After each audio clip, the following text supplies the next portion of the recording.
So I am a part of this high yield dividend investment community. And I I sit back and I watch because I'm here on YouTube, I'm on Twitter, and I sit back and I watch as people continue to make some of the similar mistakes over and over and over again, right? A few months back, everybody was piling into Alti. Like Alti was the hot ticket. It was sustaining its nav. It wasn't dipping, and it was paying out a consistent 9 to 10 cent dividend. So everybody was jumping into Alti, right? Now Alti is starting to go down some. Alti, I think last time I checked was like in the teens, $5 and like 15 cents or something that. Like when I bought Alti, it was up near $6, right? And now it's down in the teens, down in like 550, right?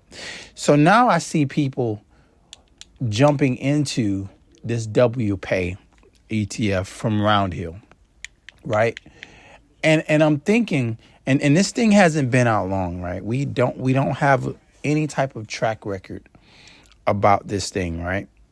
But people are jumping into this thing and they are raving over what it's doing, right? It's like they haven't learned from the previous lessons. They haven't looked and said, you know what?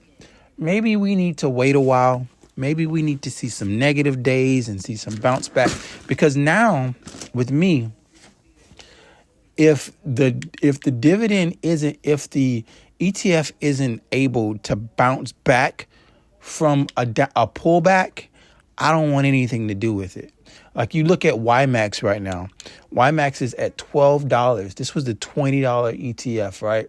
So while you have the market at all-time highs, YMAX is still at $12. It's not doing anything, right? It's not bouncing back. Now, YMAG is a little bit better. YMAG is staying over $15 consistently, even through the pullbacks. But YMAX is not coming back. Now, I could see Misty being one that people could put a little faith in, because we've seen Misty run up to $40, right?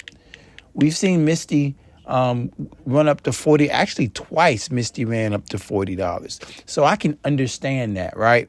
I get that. But some of these other ETFs have shown zero history of pulling back, losing, and then coming back. If you don't have a history of doing that, I'm not touching you with a 10-foot pole, right?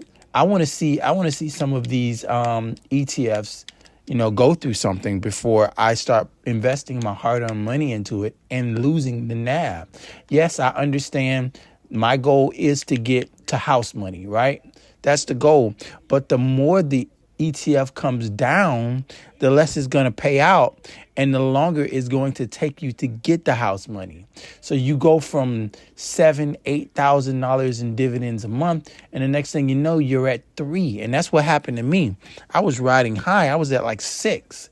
And the next thing you know, I'm at 3 because the ETFs are continuing to sell off and slide. And you can't depend on that. You can't budget around that. So now I'm only putting my money in the ETFs that I know can take a beating and come back. Ones like SpyEye and GPIX, GPIQ, JEPQ, JEPI. You know what I mean? Is it going to take me a little bit more time to get those things built up? Yes, it is. Now, I still have some of my old funds because I didn't sell out of all of them. Like I still have Coney, I still have Misty, I still have Coney, Misty, and Nefli. And actually, Nefli is doing me very well.